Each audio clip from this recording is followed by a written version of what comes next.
A'agim dengan Umar bin Khattab. Terlalu berat ini Ustaz ini. Baik. Pertama, sama-sama manusia yang diminta oleh Allah dengan tugas ibadah. Quran surah 51:6 paling kanan sebelah atas. Wa ma khalaqtul jinna wal insa illa liya'budun. Tidaklah aku ciptakan jin dan manusia kecuali mereka menjadikan seluruh aktivitasnya sebagai ibadah karena Allah. Ada yang menarik, setiap orang bisa punya pola mendesain aktivitasnya untuk jadi ibadah. Tapi Umar punya cara berbeda. Umar itu radhiyallahu ta'ala anhu termasuk orang jenius yang setelah masuk Islam itu selalu punya visi dalam setiap tatanan aktivitasnya. Termasuk sahabat yang mengerjakan sesuatu dengan terencana. Dan visinya seringkali menghadirkan sesuatu yang baru. Saya ambil contoh misal.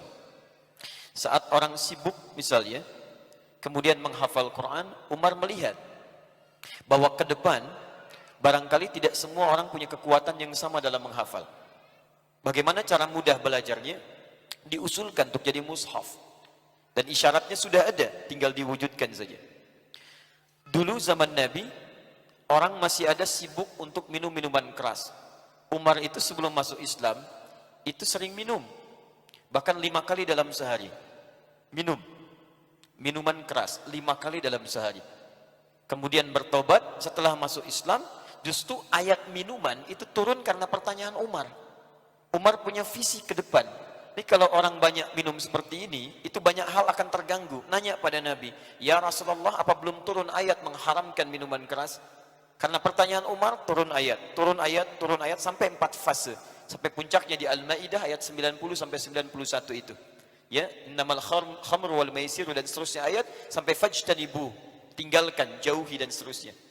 Baik, dulu zaman Nabi, Nabi tarawih salat 11 rakaat. Memberikan gambaran di Aisyah radhiyallahu taala anha di Al-Bukhari nomor hadis 2008 sampai 2010.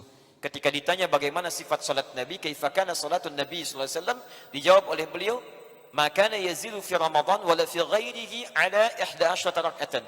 Sepanjang di rumah saya, perhatikan cara menerjemahkannya. Sepanjang di rumah saya, baik di Ramadan atau di luar Ramadan, beliau tidak pernah menambah dari 11 rakaat. Yusalli arba'an, thumma yusalli arba'an, thumma yusalli thalathan. Mengerjakan 4 kemudian 3. Tapi di rumahnya Sayyidah Maimunah tersebut dalam Sunan Abu Daud nomor hadis 1369.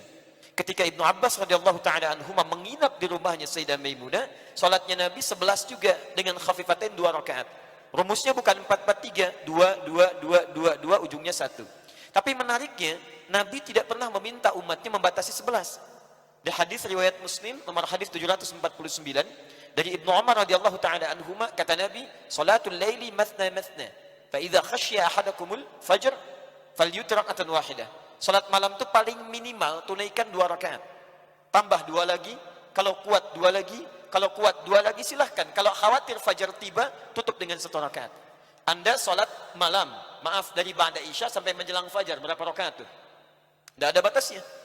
Nah, persoalannya, Nabi ketika salat 11 rakaat, banyak orang pengen ikut Nabi 11 rakaat. Sebelumnya bebas tuh, ada yang 2, ada yang 4, ada yang 6. Begitu ikut 11 di belakang Nabi, coba-coba Hudzaifah al-Yamani. Begitu coba-coba, ternyata di belakang Nabi salat, kata beliau, Allahu Akbar, nikmat sekali salatnya. Bacaannya indah, menghunjam pada jiwa. Kemudian kalau baca tentang surga, pengen cepat masuk.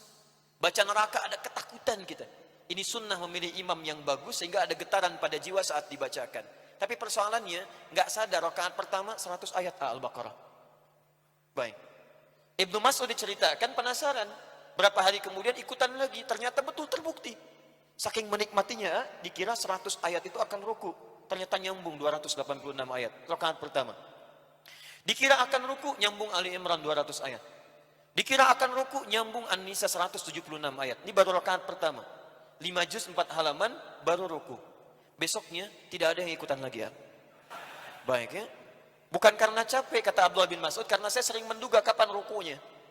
Kapan rukunya? Saya khawatir saya enggak khusyuk. Karena kata Imam An-Nawawi, di kitabnya ada, beliau punya kitab At-Tibyan fi Adab Hamalatil Quran.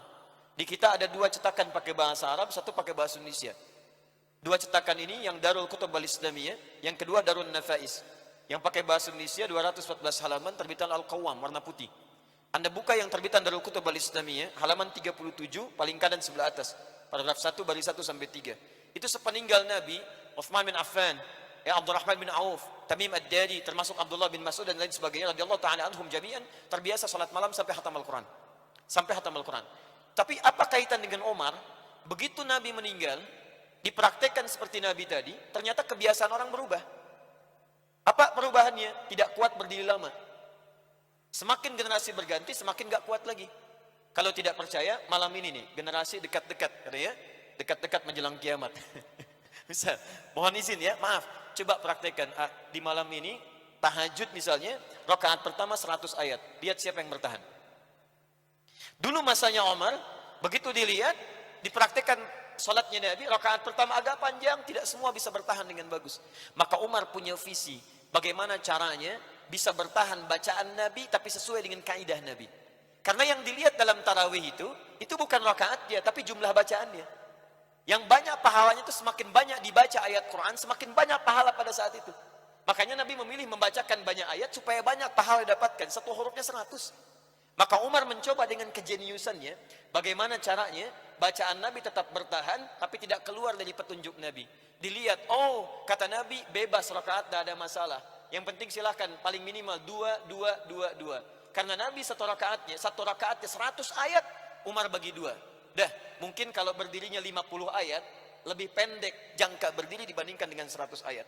Karena 100 ayat dibagi 2, 50 ayat, maka satu rakaat otomatis akan jadi 2 rakaat. Yang tadinya 11 kalikan 2, 22, tutup dengan witir 1, jadi 23. Umar punya visi, jenius, tidak keluar dari ketentuan Nabi, tapi ingin bacaannya serupa dengan bacaan Nabi. Lalu mengembalikan sholatnya ke masjid, jenius. Nabi dulu 3 hari, 3 malam itu di masjid, selebihnya tidak. Kenapa tidak? Bukan karena Nabi nggak ingin ke masjid, tapi karena Nabi khawatir kalau beliau ke masjid makin banyak orang, diwajibkanlah jamaah pada saat itu. Maka Umar membaca. Jadi kalau nabinya meninggal gak akan ada hukum lagi. Karena kaidah asalnya bukan gak ke masjid, kaidah asalnya ke masjid. Cuman karena takut diwajibkan, akhirnya Nabi cuma 3 kali saja. 3 kali balik lagi. Maka Umar dengan kejeniusannya, ayo semua ke masjid lagi. Begini dasar hukumnya. Tidak ada sahabat yang protes. Umar menginisiasi pendidikan tingkat tinggi. Sekolah dibangun, ditata dengan bagus. Umar menginisiasi pasukan militer yang bagus, dan seterusnya. Dan Umar menerapkan itu semua setelah membaca ayat, tidak banyak yang dihafal.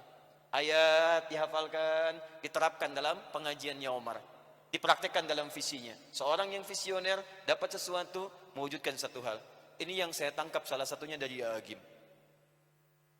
Mungkin tadi katakan, aduh saya khawatir banyak dosa, gak hafal dengan cepat. Barangkali bukan itu yang saya lihat. Barangkali kecenderungan melihat satu ayat, melihat satu hadis, dikemas jadi materi, ditampilkan dalam bentuk yang sederhana tapi menghunjam ke dalam hati. Dan apa yang terjadi? Jadilah kemudian pesantren Darut Tauhid.